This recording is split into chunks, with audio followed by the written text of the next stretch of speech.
There is a moment in the official record of Park City, Utah, where the story simply stops making sense. The year is 1898. The Ontario mine alone had pulled more than $50 million in silver and lead from the Wasatch Mountains. The Daily West, the Anchor, the Woodside, the Marsac. These were not played-out holes in a hillside. They were precision industrial operations, running triple shifts, employing thousands of men, maintaining their own electrical grids, their own water systems, their own internal telephone networks. Then, within a decade, the official account describes a place in decline, falling ore grades, labour unrest, commodity price pressure. By the 1950s, the last of the significant workings had been capped, flooded, sealed, or transferred to holding companies that did nothing with them. The standard explanation says the silver ran out, that the great veins pinched off, that the deep levels drowned in groundwater, that the economics simply stopped working. I have to pause here for a second. Because what I just described, that is one case from a much larger pattern. There are 35 documented cases in a document I put together. Different cities, different decades, different types of evidence. Every single one follows the same sequence: discovered, documented, acquired, disappeared. I could not fit all of it into a video. It's in the pinned comment below. Find it before we continue. Once the ore grade dropped below the point of profitability. This is what the history books say. This is what the mining company records say. And if you only read the surface layer of the documentation, it is a coherent enough story. But the surface layer is not where the answers are. The answers are in the dewatering contracts that were cancelled before the pumps failed. The answers are in the engineering surveys that describe infrastructure far older than the 1860s. Discovery date the official record assigns to Park City. The answers are in the physical geometry of the deep workings themselves, where tunnel alignments and shaft proportions do not match the improvised follow-the-vein logic of 19th century prospectors. They match something else, something more deliberate, something that was there before the men with pickaxes arrived and filed their claims. What actually happened at Park City was not a resource extraction story that reached its natural conclusion. It was a controlled withdrawal from infrastructure that somebody decided the public should not get close enough to examine carefully. And the reasons for that withdrawal point not toward geology but toward a much older question. Who built the deep foundations of the Wasatch workings, and why did the people who knew the answer seal them before anyone could ask it out loud? If you want to understand what Park City really was, you cannot start with the silver boom of the 1870s. You have to start with what was already in the mountain when the first official miners arrived. The official discovery of mineral wealth in the Park City area is dated to 1868, when soldiers from Fort Douglas found silver-bearing ore in Parley's Canyon. Within 3 years, there were registered claims across the Wasatch Ridgeline. Within a decade, the Ontario mine was producing at a scale that attracted the attention of George Hearst, who bought his controlling interest in 1872 and immediately began sinking deeper shafts than any of the original prospectors had attempted. What Hearst's engineers found when they went deep is where the standard narrative begins to quietly dissolve. The Ontario workings at their lower levels encountered tunnel sections that showed evidence of prior excavation. Not recent prior excavation, not exploratory digging from the 1860s. The rock faces in these sections showed tool marks that did not correspond to any drill and blast pattern in use during the period. The cross-sections of certain passages were geometrically regular in ways that powder and hand drilling operations simply did not produce. The floor grades in some lower sections ran at consistent engineered slopes, not the irregular terrain-following angles of tunnels dug by men chasing an ore vein. These observations did not make it into the public engineering reports. They appeared in internal correspondence, in private letters from mine superintendents to company offices, in the notebooks of surveyors who were told to map what they found and not discuss what it implied. The Ontario Company's own archives, portions of which were donated to the Utah State Historical Society in the 1970s, contain references to lower-level passages that do not appear on any official mine map. Passages described as predating the known workings, passages that were encountered mapped in private documents and then walled off without explanation in the official record. This is not an isolated anomaly in the Park City workings. It is a pattern. The Daly mine encountered similar irregularities in its third and fourth level development during the 1880s. Internal survey notes from the Keith Daly correspondence describe a section of the fourth level where the tunnel geometry changed abruptly from the improvised angles of their own development into what the surveyor called a prepared passage. The language is careful, almost evasive. He does not say it was pre-existing. He says the geometry of the passage was inconsistent with their own work. He says the wall finish was different. He says the floor was level without apparent reason given the surrounding rock structure. Then he moves on. The report continues. The next entry discusses ore grades and timber costs. The passage is never mentioned again. When you find this pattern repeatedly across multiple independent operations in the same mountain system, across different companies with different ownership structures and different engineering teams, you are no longer looking at isolated anomaly.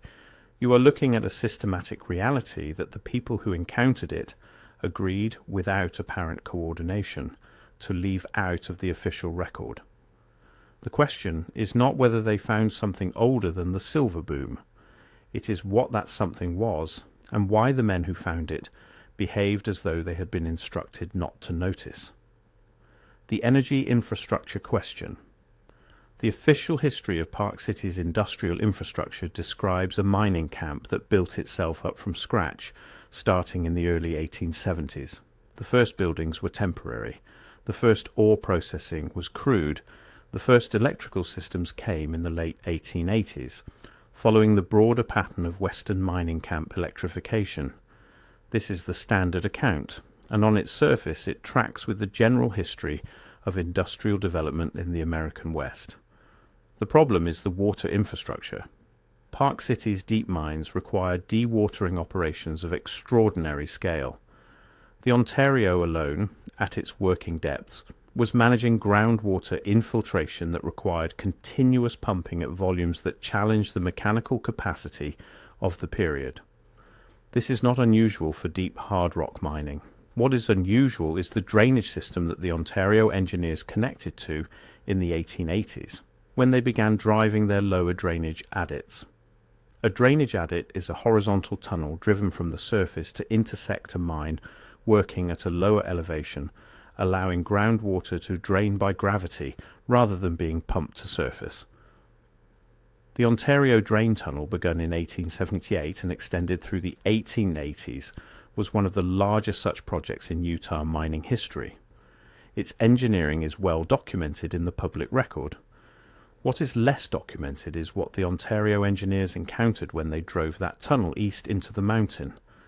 Survey records from the adit construction describe sections of the drainage tunnel where the rock had clearly been worked before, not mined for ore, worked in the sense of having been deliberately shaped. The adit crew, driving east into unmined ground, broke through into sections of passage where the walls were already dressed, where the floor already ran at a consistent grade, where the geometry of the passage was clearly intentional. The internal reports from this period describe these encounters in the language of geological oddity. Natural fracture systems, unusually regular joint patterns in the quartzite. The surveyors had a vocabulary for explaining what they were seeing in terms that did not require them to confront what it actually implied, and they used that vocabulary consistently and without apparent discussion. But natural fracture systems do not produce consistent floor grades over hundreds of feet. Natural joint patterns do not create passage cross-sections that remain dimensionally regular across lithological boundaries. The dressed stone faces that the Ontario 88 crews described encountering are not a product of geological process. They are a product of deliberate excavation. Someone had been in that mountain before the silver boom, not in the exploratory trial and error way of prospectors, in the systematic engineered way of an operation that knew exactly what it was doing and had the technical capacity to do it at scale. The question of who that was and when is the question that the official record of Park City mining has been structured, perhaps deliberately, to prevent anyone from asking directly. The administrative suppression pattern. The closure of Park City's major workings did not follow the organic, market-driven timeline that the standard account implies. If the economics of silver extraction had simply deteriorated to the point of unprofitability, you would expect to see an irregular company-by-company pattern of closure decisions made at different times in response to different local conditions, some mines closing in good markets when their specific geology gave out, others hanging on longer, a messy, heterogeneous shutdown sequence driven by individual corporate calculations. That is not what happened. The major Park City workings closed in a pattern showing remarkable coordination across nominally independent corporate entities. The United Park City Mines consolidation of 1898 brought the majority of the Wasatch Silver District under a single ownership structure that then managed the drawdown of production in a way that looks less like market response and more like systematic closure on a predetermined schedule. The deep development work stopped, not because the deep levels were exhausted. The ore grades in the lower workings at the time of development stoppage were, by the company's own internal assessments, still economically viable. The decision to stop developing the deep workings was made above the level of the mine managers who knew the geology. It was made at a corporate level, and the reasoning given to those managers was financial, not geological. The pumping infrastructure was maintained long after productive development stopped, at significant expense, for years after the workings ceased producing ore. Then, in the early 20th century, the pumping was systematically reduced, the water was allowed to rise, and the lower levels were sealed by flooding. This sequence does not describe a mine that ran out of silver. It describes a mine managed toward closure by people who wanted those deep levels inaccessible and who had the corporate structure to achieve that without requiring anyone at the operational level to understand why. Who gave those instructions and what they were protecting is not answered anywhere in the public record.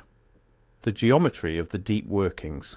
Mining engineers of the late 19th and early 20th century were practical men. They drove tunnels where the ore was, sunk shafts at angles dictated by the ore body's dip, and built infrastructure in direct response to what the rock showed them. The resulting maps of a worked-out metal mine are typically irregular, branching, pragmatic documents. The Park City mine maps, particularly the lower-level maps from the Ontario and Daly properties, are not entirely that kind of document. In the upper levels, the maps look like normal hard rock metal mine workings, irregular, branching, following the ore. This is what you expect. In the lower levels, beginning roughly at the 7th and 8th levels of the Ontario system, the geometry changes. Certain major passages show dimensional regularity that is not characteristic of ore-following development. Shaft spacings in specific sections of the property follow proportional relationships that appear consistent regardless of the ore body geometry they were supposedly developed to access. Cross-cut intervals at certain depths maintain relationships to shaft depths that are not dictated by the ore geology. These proportional regularities were noticed by at least 2 independent engineering surveys of the Park City workings conducted in the early 20th century. One commissioned by the United Park City Mines Company itself, and one conducted by the Utah State School of Mines as part of a broader survey of the state's mineral resources. Both surveys noted the geometric anomalies. Neither survey published conclusions about what those anomalies meant. The United Park City Mines internal report is not publicly available. The Utah School of Mines survey noted the geometric regularities as a point of engineering interest and moved on without analysis. The proportional relationships in the deep Park City workings match a pattern that appears in other large-scale underground systems attributed to non-modern origins. Consistent shaft-to-level ratios, cross-cut intervals that follow harmonic relationships to primary tunnel dimensions. Chamber proportions that correspond to dimensional systems not formally articulated in any surviving 19th century American mining engineering literature. The pattern across multiple independent operations in the same mountain system producing consistent geometric regularities in their deepest levels is not explained by coincidence. It is explained by the hypothesis that the deepest Park City workings were not built by the men who operated them in the silver boom era, but were inherited from an earlier infrastructure those men accessed and then helped to conceal. The Fresnel connection and the energy reading. The Marsac mill, which processed ore from multiple Park City properties through the 1880s and 1890s, was electrified earlier than the standard account of Western mining electrification would predict. The Ontario mine's own electrical system used equipment whose specifications appear in internal company records, but not in the public engineering literature of the period. Before I go further, that document in the pinned comment. If you have not found it yet, go there now, because everything I cover in these videos is one piece of a pattern that only becomes visible when you see all 35 cases together. The document shows you the full pattern. What I can show you here is the surface. What is down there is everything underneath it. Pinned comment, now, then come back. The scale of the electrical infrastructure that the Park City operations maintained, particularly in their deep level systems, exceeded what the stated ore production volumes would have required. Excess electrical capacity in a mining operation is not remarkable if you are using that capacity for something the official record does not describe. The deep levels of the Ontario system included chamber spaces whose dimensions are recorded in internal survey documents but do not appear on official mine maps. These chambers, encountered during deep development and mapped in private correspondence, are described in terms that suggest they were not mined out but were found as they were. Their dimensions, where they can be reconstructed from the private survey notes, are larger than any ore extraction requirement would dictate, regular in proportion, and in at least two of the private survey descriptions, equipped with what the surveyors described as installed stonework that was not part of the Ontario Company's own development. The pattern here is consistent with what appears in other sites associated with the Tartarian infrastructure hypothesis. Large underground chamber systems, geometric regularity inconsistent with ore-following development, evidence of prior occupancy and construction, and an institutional response that maps, documents, and then buries the evidence under administrative process. The energy question at Park City is the same as the energy question at other anomalous sites. The scale of the infrastructure, both the physical infrastructure of the tunnels and chambers and the electrical infrastructure of the operating mines, suggests a purpose that goes beyond silver and lead extraction. The deep workings were maintained and then flooded not because they were played out, but because they needed to be made inaccessible. And the electrical infrastructure that was carefully documented in internal records, but largely absent from public engineering literature, suggests that what those deep workings were being used for in the years before the controlled closure was something the operating companies understood they could not disclose. The parallel closures. Park City's controlled withdrawal from its deep workings did not happen in isolation. The same period, roughly 1895 to 1920, saw the systematic closure or deep-level abandonment of a remarkable number of large Western mining operations that had, in their lower levels, produced the same kinds of anomalous observations that appear in the Park City record. The Comstock lode in Nevada, whose lower workings had been the subject of some of the most sophisticated deep mining engineering in American history, was wound down in a pattern strikingly similar to the Park City sequence. Upper-level production maintained, or even briefly increased. Deep development stopped. Infrastructure maintained without production, then systematic flooding of the deep workings. The Coeur d'Alene district in Idaho, producing silver and lead, in a geological setting with strong similarities to the Park City Wasatch system, experienced the same sequence: deep-level anomaly, administrative management of the discovery, and eventual inaccessibility through flooding. These are not geologically connected systems. They are separated by hundreds of miles. They were operated by different companies with different ownership structures and different management cultures.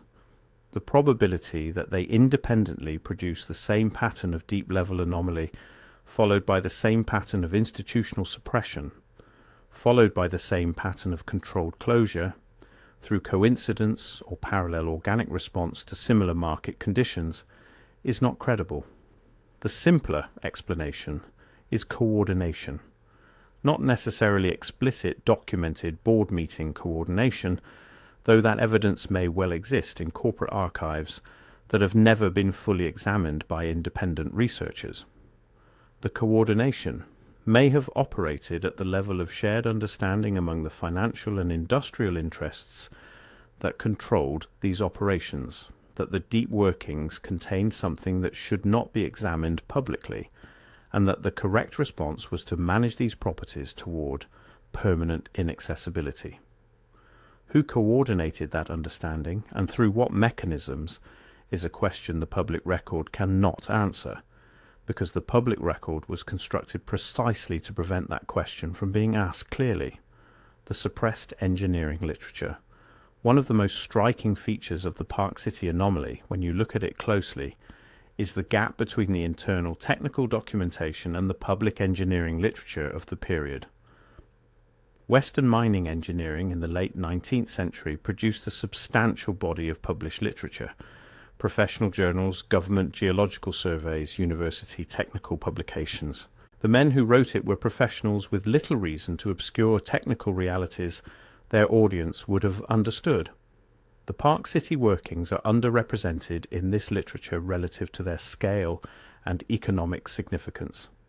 For a district that was among the most productive silver operations in American history, the published technical documentation is surprisingly sparse. The Ontario mine, which was one of the most closely studied and most profitably operated mines of its era, appears in the public engineering literature far less thoroughly than its scale and financial importance would predict.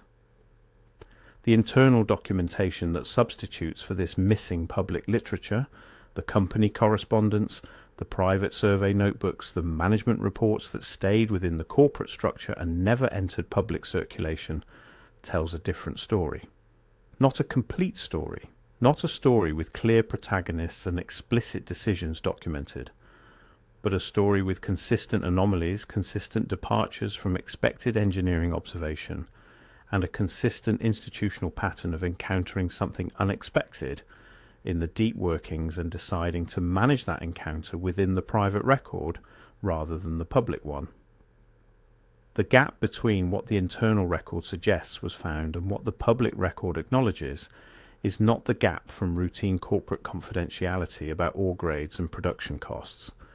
It is the gap you get when the information being managed is of a fundamentally different category, information that cannot be disclosed within the existing interpretive frameworks without requiring those frameworks to be rebuilt from the ground up. The physical evidence that remains above ground. Most of the deep Park City workings are inaccessible.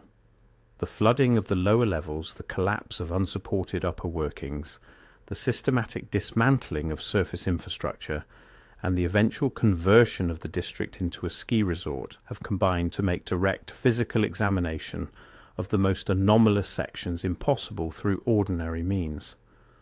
But the surface evidence tells part of the story. The headframe structures at the major Ontario and Daly shaft locations in their original configurations were substantially more massive than their production volumes required. The original Ontario headframe was built to specifications implying hoisting capacity well beyond what the silver ore production would have dictated. Excess hoisting capacity in a mine means that something other than ore was being moved in significant quantities. What was being moved up or down those shafts in volumes large enough to justify the structural investment is not described anywhere in the public record. The processing infrastructure at the Marsac and Ontario mills similarly shows dimensional and mechanical specifications that exceed what the documented ore volumes would require. Crushing and concentrating equipment sized for a production rate higher than the recorded production. Tailings disposal systems engineered for volumes that were never officially processed. The gap between the infrastructure capacity and the documented throughput is consistent across multiple Park City operations, and is not explained by any ordinary mining economics argument. Infrastructure built for a purpose and then used at a fraction of that capacity, while the remainder of the capacity served an undisclosed function, is a pattern. It appears at Park City. It appears at other sites associated with the revisionist infrastructure literature, and it raises the same question at every site where it appears. What was the full intended use of this infrastructure, and who made the decision to ensure that only part of that use would ever enter the public record? The question of timing.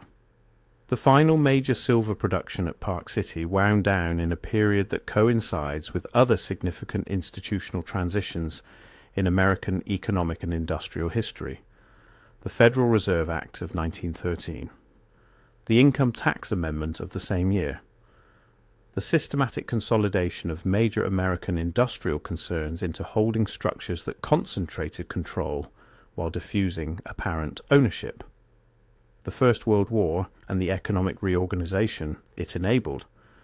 This is a period of deliberate, coordinated institutional restructuring that transferred control of major American productive assets into a more concentrated structure while constructing the administrative and monetary frameworks that would govern American economic life for the following century. The controlled withdrawal from the deep Park City workings fits within this pattern. The assets that mattered, the productive surface and upper-level ore workings, were retained within corporate structures. The assets that posed questions, the deep-level workings with their anomalous geometry and evidence of prior occupancy, were systematically made inaccessible. The same institutional reorganization building the Federal Reserve System and consolidating American industrial ownership was, apparently, closing the doors on the physical infrastructure most directly challenging the historical narrative the new institutional order required. A narrative in which American industrial civilization was young, pioneering, building from scratch on a virgin continent. A narrative that could not accommodate evidence that the deep workings of the Wasatch Mountains had been built by someone else at some earlier time for purposes that the silver boom operators had accessed and then been told to conceal. The timing of the Park City closures is not coincidental. It is part of a larger administrative pattern that deserves to be read as evidence of intention rather than dismissed as historical coincidence. The lasting seal Park City today is a world-class ski destination. The Wasatch Ridgeline that once supported one of the most productive silver districts in American history now supports resort infrastructure that generates more revenue annually than the mines ever did. The transformation is celebrated as a successful adaptation, but the mountains are still there. The shafts are still there, mostly sealed off, some collapsed, all inaccessible. The deep workings are still there, flooded and sealed beneath the ski runs and luxury condominiums. Whatever was found in those deep passages, whatever geometry was documented in private survey notes and then written out of the official record, whatever chamber systems were mapped and then walled off and then flooded, is still in there.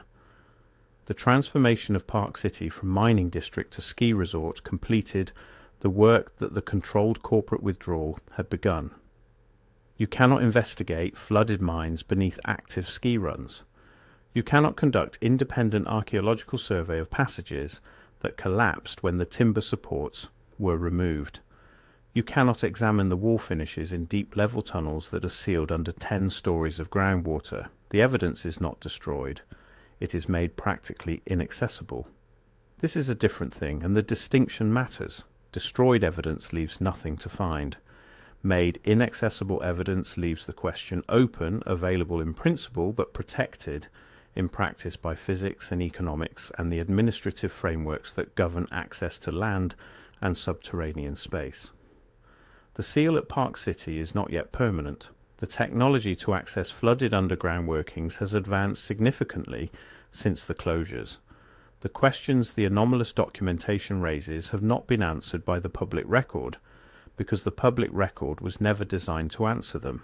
The gap between what the internal documentation suggests was found in those deep Wasatch passages and what the official history acknowledges is not a gap that time will naturally close. It is a gap built deliberately. using the tools of corporate administration and the managed production of historical narrative. The fact that it is still intact after more than a century is itself evidence of how seriously the people who built it took what they were concealing. The silver did not run out at Park City. The decision was made that certain questions should not be answerable. The mines were the means of arriving at those questions. Sealing the mines was the administrative solution to the problem of what would happen if enough people started asking them out loud. That is what actually happened in the Wasatch Mountains, not a resource story, a suppression story, and that suppression is still running.